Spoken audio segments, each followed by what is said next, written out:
Brasil tem cerca de 36 milhões de pessoas sendo assistidas pelos benefícios do Instituto Nacional do Seguro Social, o INSS.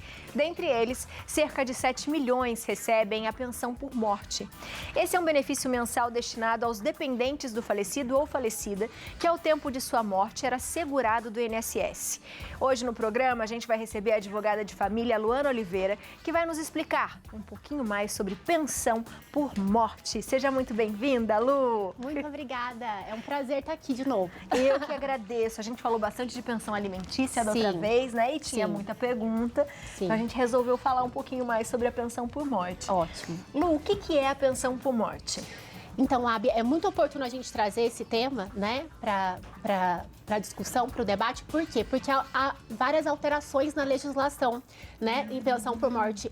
Então, as pessoas de casa ficam com muitas dúvidas, né, ficam confusas, não sabem hora se pode receber, hora se não. Então, o que é pensão por morte? Aquela família que precisava, né, ali do provedor, da figura do provedor ou da provedora, precisava dos recursos. Quando essa pessoa falece, o INSS entra, né, para fornecer os recursos ali para aquela família possa ali ter a subsistência, né? Então não ficar desassistida, tá? E aí, no caso, a pessoa teria que pagar o INSS, senão não consegue, ou não? Sim. Então, o que eu gosto de explicar, Abi, para ficar bem didático, bem fácil para o pessoal lá de casa entender, né? Vamos imaginar que o INSS é como se fosse um clube, né? Então, você tem que ser filiado a esse clube. Então, aquela pessoa que vai contribuindo para o INSS em vida, né?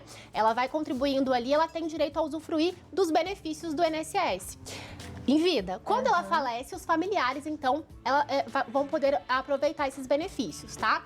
E aí, essa pessoa que se filiou a esse clube, que é o INSS, nós chamamos de segurado.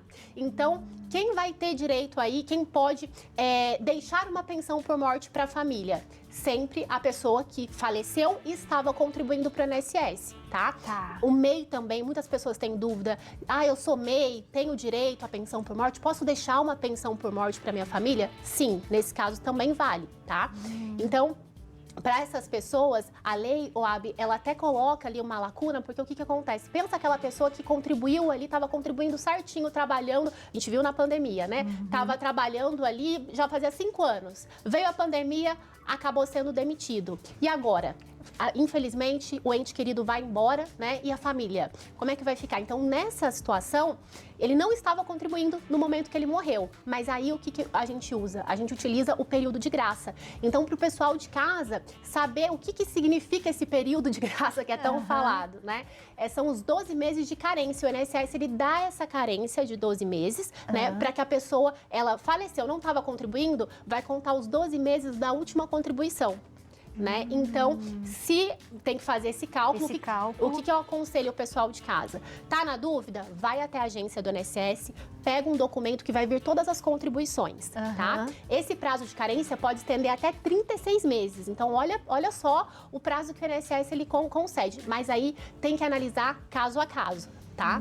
E aí é o prazo máximo que você pode receber. Isso.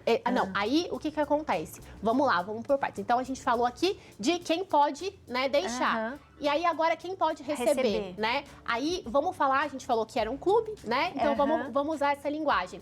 O topo da lista, quem tá no topo da lista ali são os familiares, cônjuge, companheiro, os filhos até 21 anos de idade, tá? Não emancipados. Muitas pessoas confundem com 24 por causa da faculdade. Não, é até 21. Até 21. Exatamente. Então, e também os filhos com deficiência. Então, aí esse não tem idade, tá? Então, esse é o topo da lista ali, é o primeiro que vai receber, né? Os dependentes em primeiro lugar. Em segundo lugar estão os pais do falecido, né? E em terceiro lugar, os irmãos também até com 21 anos ou irmãos com deficiência. Tá? E se no caso, eu já tô pensando numa outra coisa, antes de cortar você. Não. Mas já cortei, né?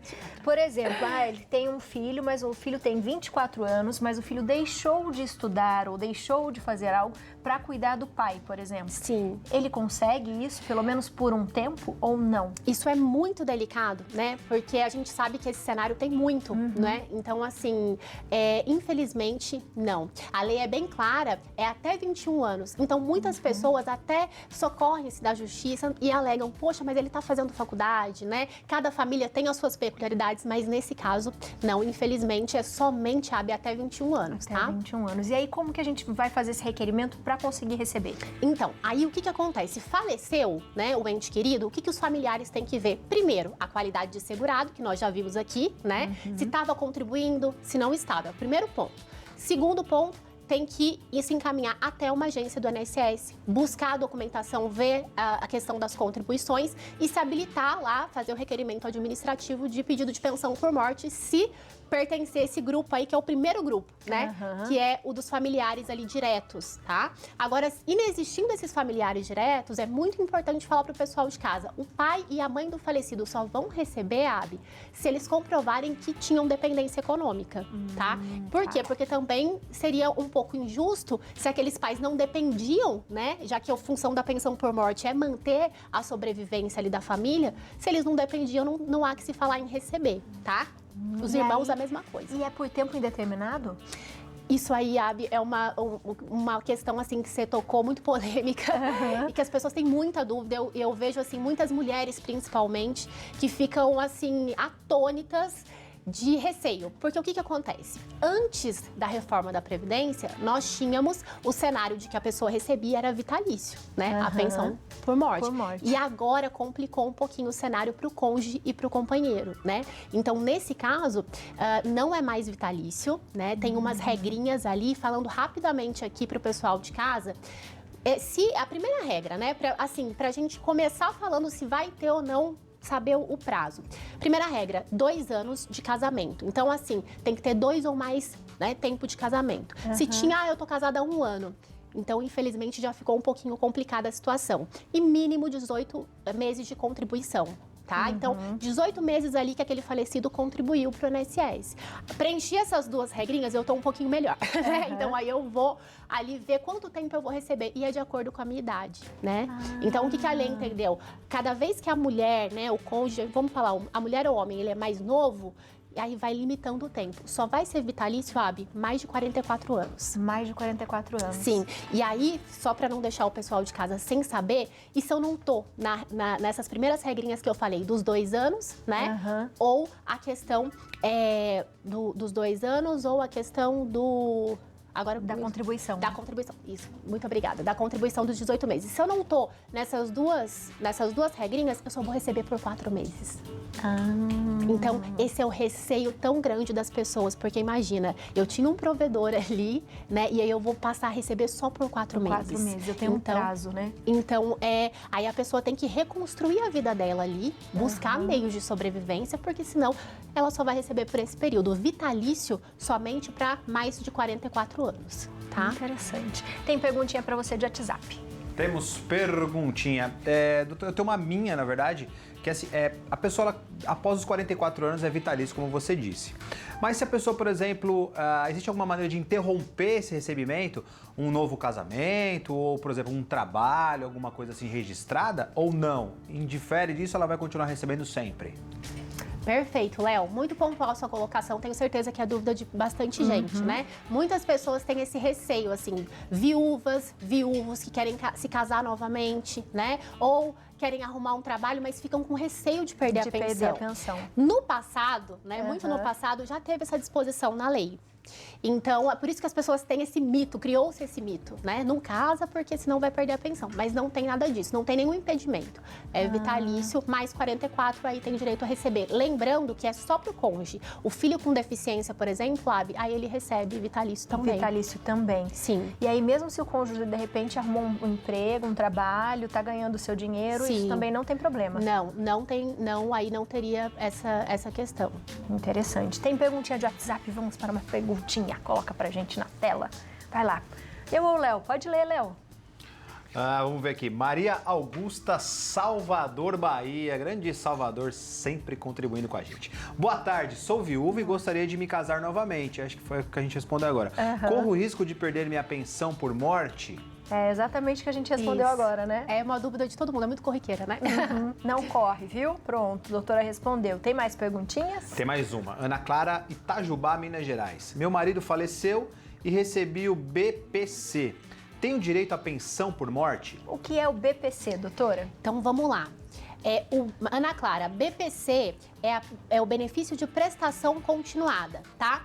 Vamos fazer uma equiparação para o pessoal de casa entender bem? É como se fosse hoje a gente tem o Auxílio Brasil, né? É um benefício que não tem natureza previdenciária, tem natureza assistencial. Então, veja, quem ganha o BPC, quem tem direito a esse benefício, não precisa ter recolhido INSS, né? Ela tem direito por questões sociais, socioeconômicas ali, né? Então, nesse caso, como não é um benefício previdenciário, a gente fala que só abrange a pessoa, é personalíssimo. Então, e até um alerta, muitas pessoas, né, o Abi, acham assim, até eu vejo assim, senhoras, né, mulheres, meu marido ganha aposentadoria. E a gente vai ver, é BPC, não é aposentadoria. Aí, quando falece, vai ao INSS requerer a sua pensão por morte. Mas aí, nesse caso, não cabe pensão por morte, porque lembra, é personalíssimo, né? Então, o que caberia a ela ali? Verificar se cabe ao BPC para ela, né? Já que ela perdeu o marido. E acho que as pessoas devem confundir bastante isso, muito, hein? Não sabem a natureza, né? Isso também é um tema legal pra gente falar das aposentadorias, se continua, se passa pra esposa ou não, não é? Rende muito assunto. Vamos combinar isso na próxima também. Vamos sim. Então, lembrando, a gente tem as regrinhas, a doutora explicou pra gente. Não encaixei, só 4 meses. Isso, exatamente. Boa. Mas qualquer dúvida, né? Procurar um advogado. Sim. Isso existe caso a caso? É possível dar uma olhada, A legislação solucionar? é muito complexa e muda muito, né? A legislação previdenciária muda muito. Então, qualquer dúvida, sem assim sombra, sem pestanejar, vá e consulte isso com o advogado, né? Boa.